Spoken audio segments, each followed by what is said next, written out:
You're listening to the Yes, I'm Still Sober podcast with John Rabin.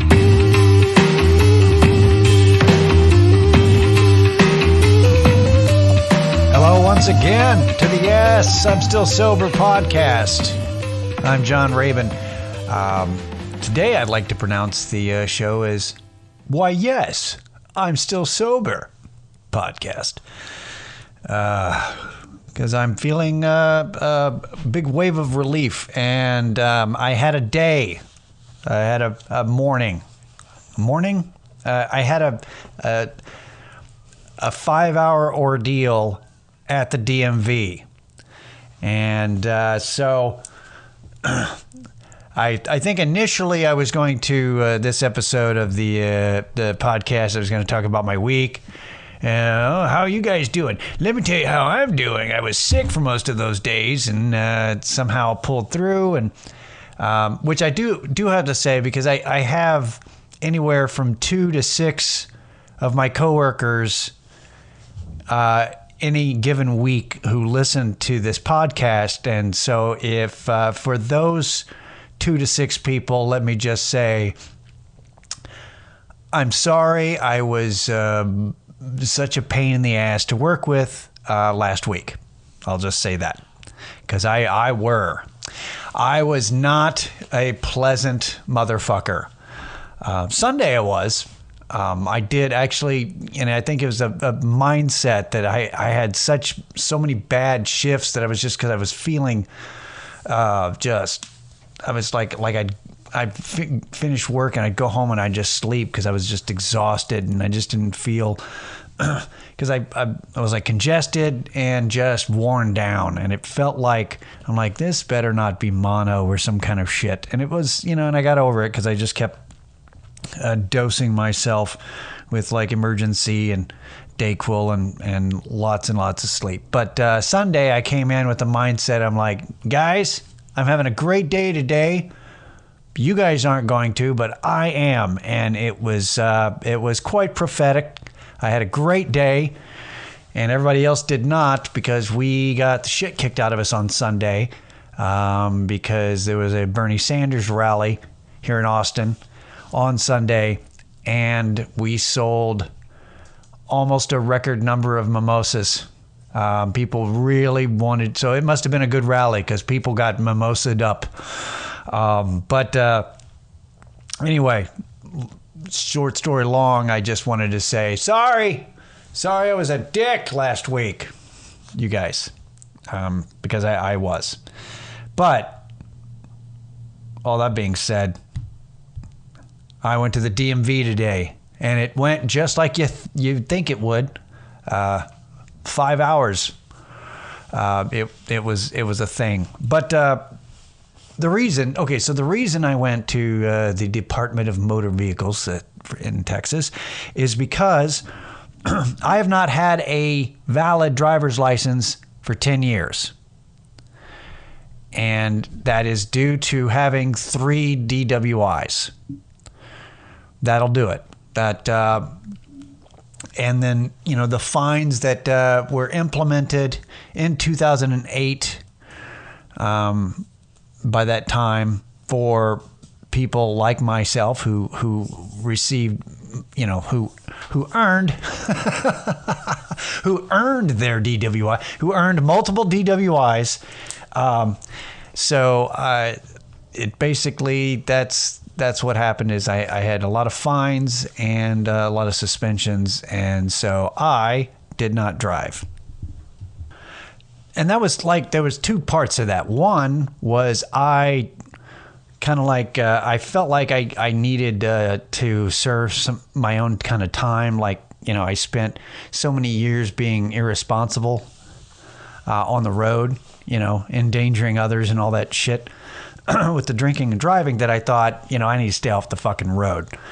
But then, so I did that for a few years, and then I'm like, well, I could, I can get back on. Maybe I can work my way back into society, blah, blah, blah. How much do I owe? Thousands. I owe thousands of dollars. Thousands. Well, I guess I'm just going to skateboard and ride the bus then. So like, it was just there were so many fines implemented that I'd have to pay restitution back to Texas to drive again, that it's just discouraging. It's like, why would I thousands? So I'd have to pay like several thousand. Like I think it was somewhere in between $3,000 and $4,000 total to pay off, to even then, like to pay that off. Then I could pay a reinstatement fee. Then I'd be at zero. I could start to get my license back. So it was very discouraging. It was like, no, I don't have that money, and it's I'll just keep doing this. Then I'll just skate it.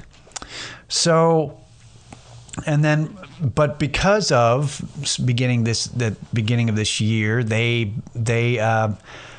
or was it late last year? At some point, they said, all right, we're doing away with that restitution program, because they finally realized after 10 or 11 years, oh, nobody's paying us and everybody's driving without a license. Okay, that's not good. I guess this program was a failure. Sure was. So they decided to do away with those kinds of those fines, the restitution fines. Like everything else is still the same. You still get fined, you still tickets and suspensions and, penalties for all that. But the extra bonus restitution type stuff, they nixed. So here we are, 10 years later, and just to found out, of course, this should be no surprise. My license had been expired, and so I essentially had to start over with everything. And if you have to renew your license and it's been expired for more than 2 years, you're basically starting over and getting a new license. That means that's all the things. That means you have to bring all the ID. This is what I had to. I had a state issued ID. I had a passport. I had my Social Security card. And I thought, foolishly, that would be enough. So, also there was it was 2 hours and 15 minutes from when I took a number to when I sat down with somebody, which is about what I thought it would be. And if you have to go, if your DMV has a system that is take a number and wait, you don't have to wait there, by the way. I don't care what they fucking say. As long as you're there when the number comes around, they don't have a hall monitor. They don't have an official hall monitor there. Although I've been told that at the location that I went to, I was told on Instagram, because I posted a picture, that like, I'm waiting at Whataburger, because that's what I did. I fucking took a number and then I left. I'm not waiting in here with everybody else. It's just this terrible, the DMV. It's god awful. I wasn't going to wait in there, so I left to go to Whataburger. But luckily, apparently, there was an employee there that somebody had commented and told me that they've been there, and they were almost like a hall monitor, like the person's like, you can't leave, like giving people shit. And I'm like, no, fuck that. I will leave. I am leaving. So I did. I left. I went to Whataburger. I ate food. I came back. I checked to make sure where the numbers were. And it was just like I thought. I'm like, okay, it's been about an hour. We're about halfway to where I need to be. So if I come back in 45 minutes, I'm going to be good. So I left, walked 2 blocks. I went to Half Price Books. Like, I went book shopping. Also, I bought like a cheap philosophy book so that I could have something to read, and also so I could use their restroom there. So that's basically, because the book was $6, I basically paid $6 to use their restroom, because I was going to use Half Price Books restroom, not the fucking DMV bathroom. Fuck all that.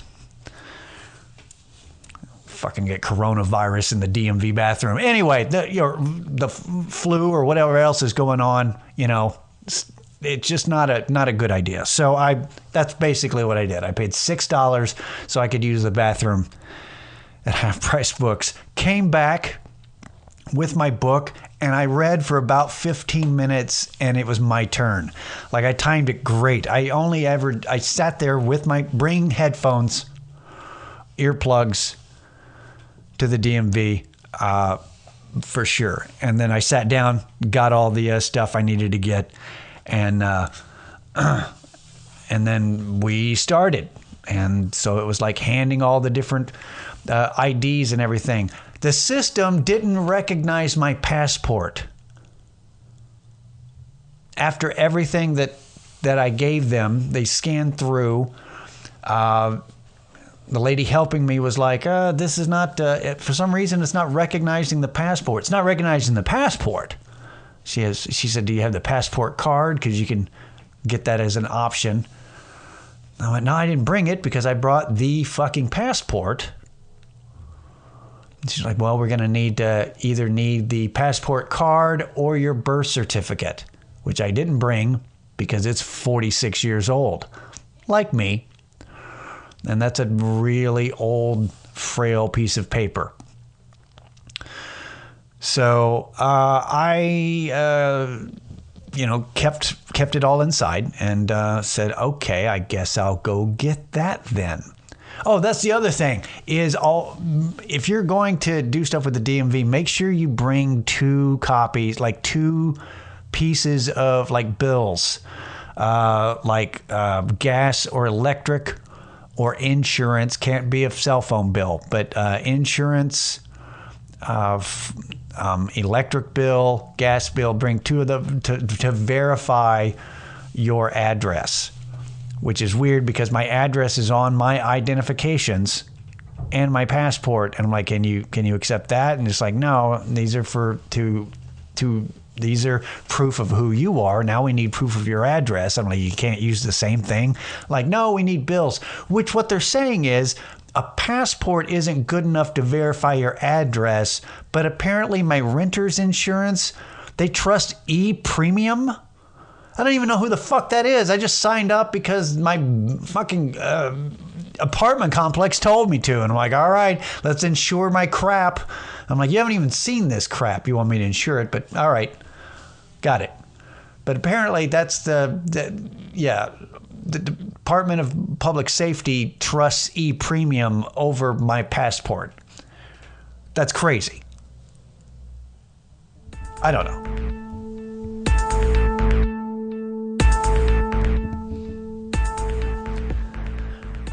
Anyway, so I go back home. I get a lift to go back home. I didn't ride my scooter.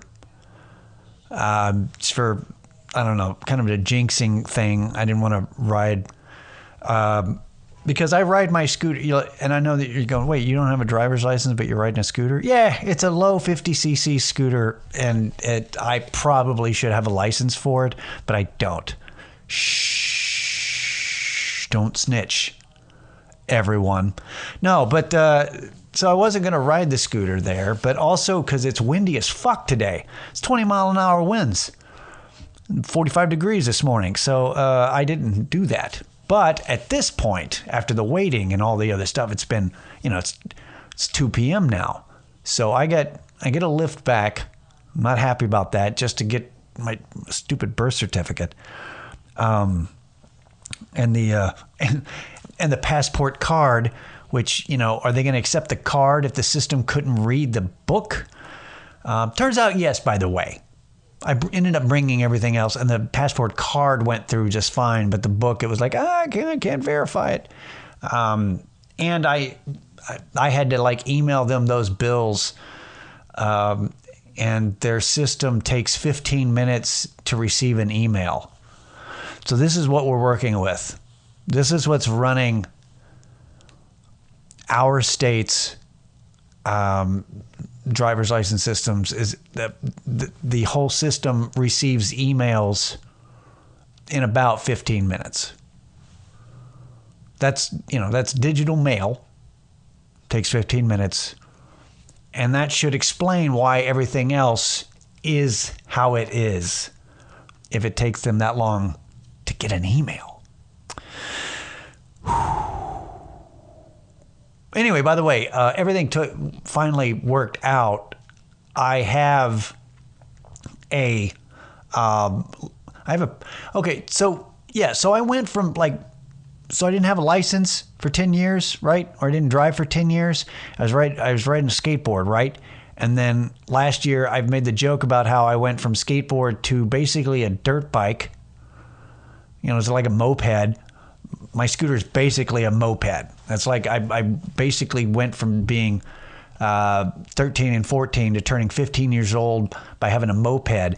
I totally just today got a permit. I got a driver's permit. It's a learner's permit, you guys. It's temporary until I take my driver's test in 2 months. Because I took the, so I've got that scheduled. So now it's like, they're like, oh, we're going to give you a learner's permit so you can practice. Practice? I'm 46 years old. If I don't have it down now, motherfucker, I'm not going to have it down. I don't need to practice. Although my girlfriend reminded me that she's like, actually, you probably do need to practice because I'm probably going to have a family member, my mom more than likely, will come up and visit and let me do the driver's test with her car. And she said, actually, you probably should practice since you haven't driven in 10 years. Cars have kind of changed, They turn into, they're space cars now compared to what you used to drive. You may want to, practice a bit with how they roll now. So I may have to do that. But yeah, so that's what I did. I'm 15 again. Almost turning 16. And I get to, get my real license, but got my learner's permit, everyone. Hoo-hoo.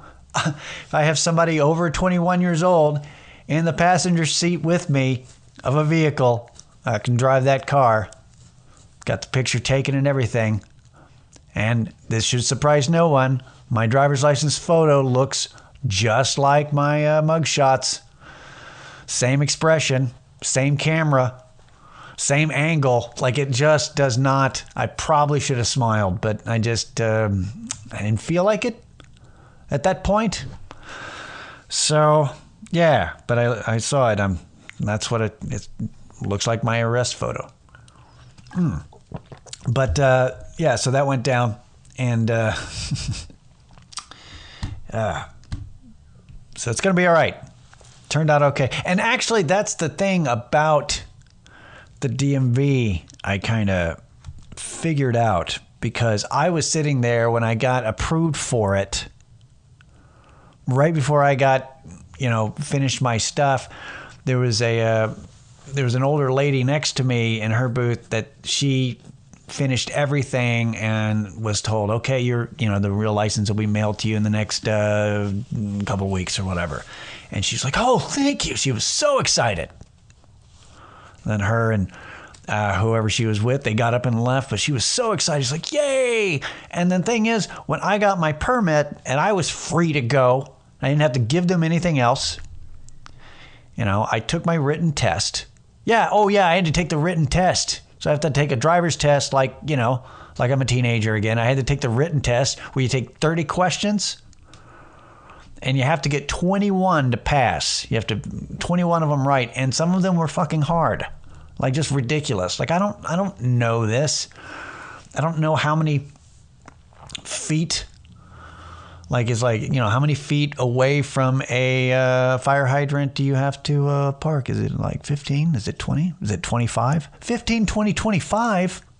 How much is the maximum fine for a first-year DWI? I don't know what it is now. You guys keep increasing it. I know what it was in 2002 because that's when I got my first one. So it was just like that, but I got 23 questions right. And the old me would have wanted to find out what those 7 questions I got wrong were, try to see if I could, you know, figure them out and, you know, just so I know what the right answers were. But not me now. I'm like, fuck you, I passed. You know, that's it. We're done. Done with the written test. 23. I'm like, 2-question cushion. I'm good. I passed this fuck. I don't need to be an honor roll of the written driver's test. DMV doesn't have an honor roll. So I got my shit. And, but that was the thing. As soon as I got it, I was also excited. I'm like, yay, I got my permit, you guys. Let's go get milkshakes. Like, you know, I got my permit. And I think that's the genius of DMV. I think that's why they do what they do, because they make you jump through all those hoops. And when you finally, you get them everything that they ask for. When you have to, you know, the headache, the hours, and everything that you put into it to try to get this stupid fucking driver's license, that when you finally get it, you work so hard for it, suddenly you really appreciate it, you know, and you're like, yes, yay, you get so excited. And I think that's why they don't fix anything. I think that they know the bureaucracy of everything. They know, they're sitting there. They know that it's messed up. They're like, yeah, we could probably streamline this, but, you know, Deborah's in charge of that shit. You know, Janice, you know, have you ever tried to talk to Janice? Fuck Janice. She won't pass this through. So they just ignore it. They probably have a list. They're like, yeah, we could fix these things, but you know what? Then they wouldn't really appreciate it. We got to make, you know, the citizens need to appreciate what they have to earn. So we make it, you know, we make them earn it. Then that way they'll appreciate their license. And that sucks, but, you know, also kind of genius.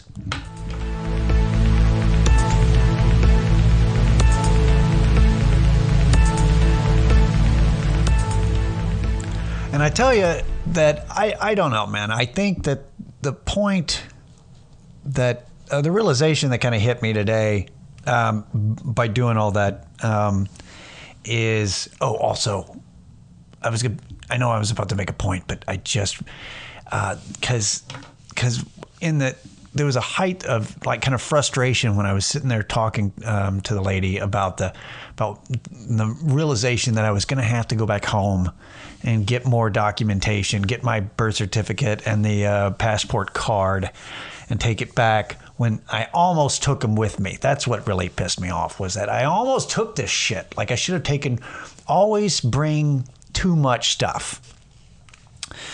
While that was happening, I heard the employees, because it's like this block. It's like the computers are in this square, and so like all the booths that people help are all around. But so that all the employees can sit there and turn around and talk to each other, and they're talking, and one of them informed another one, was like, "Hey, that girl over there has multiple outstanding warrants. We need to let the sheriffs know."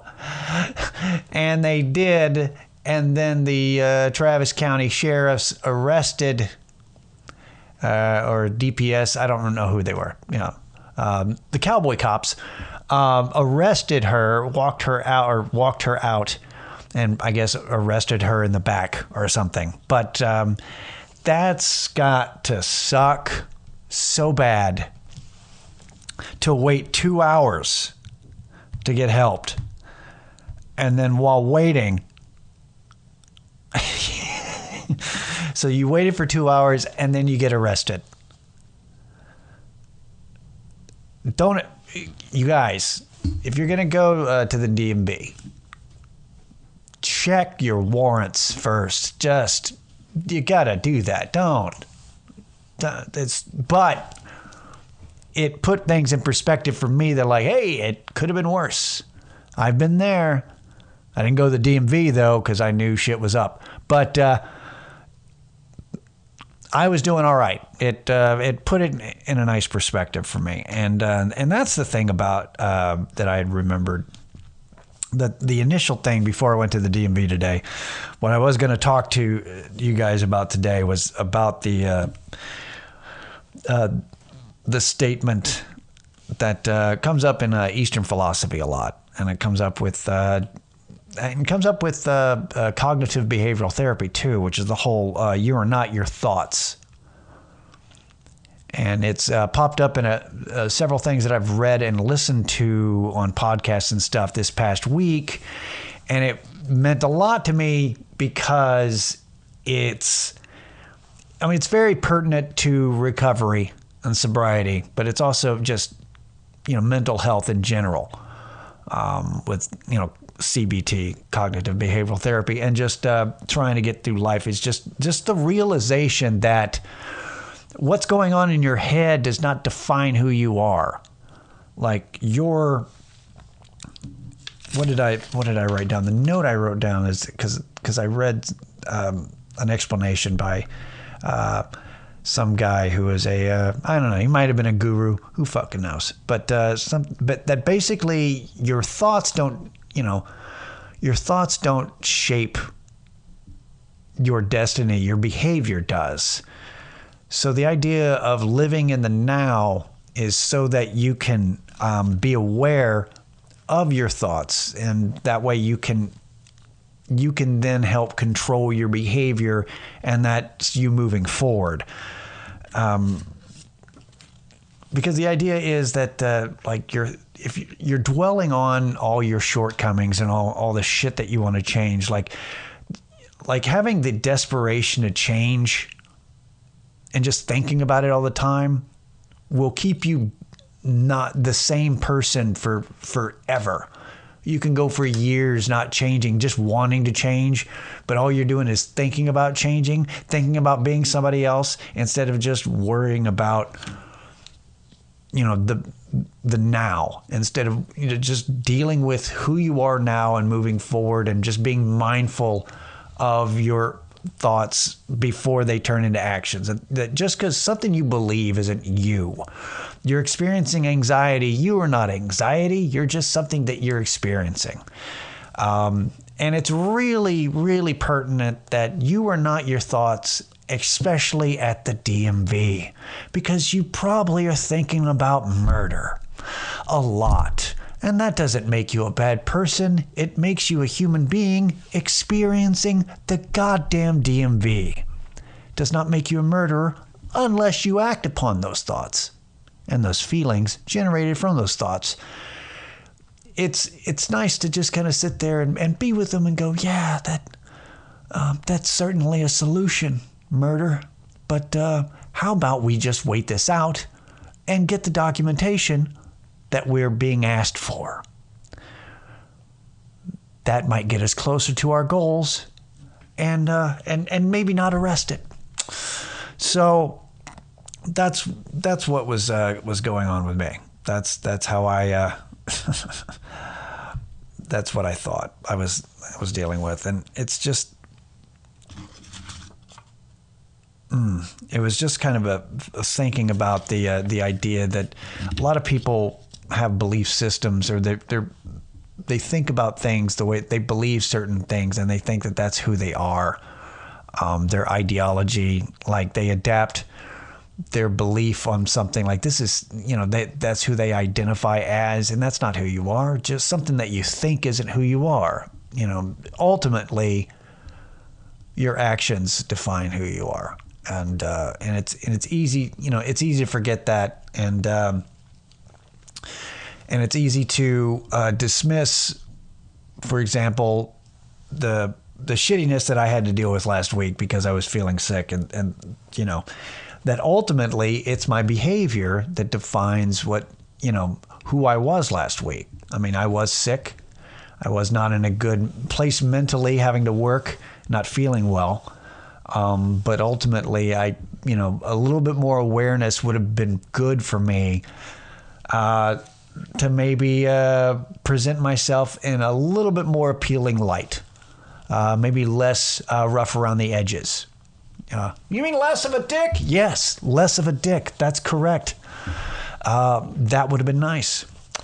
So that's kind of something I would like to pass along to you this week is, you're not your thoughts.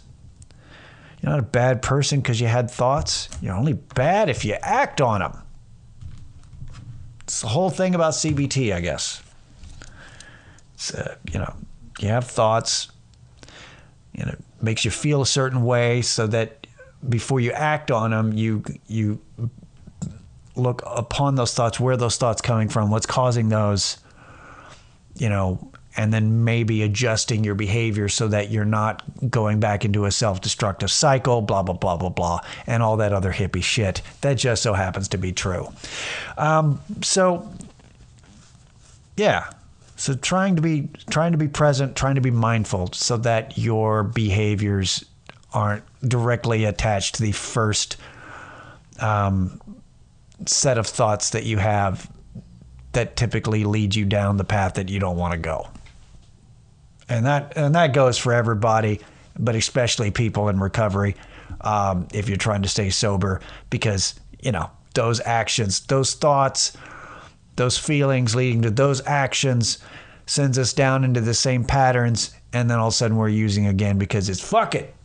So, and that's the biggest accomplishment that I had, is after a five-hour ordeal at the DMV, I am still sober. So yay me. That's some hard shit to do.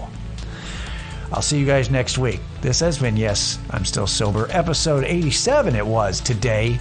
Yay us. I'm John Rabin, everybody. I'll see you next week. Later.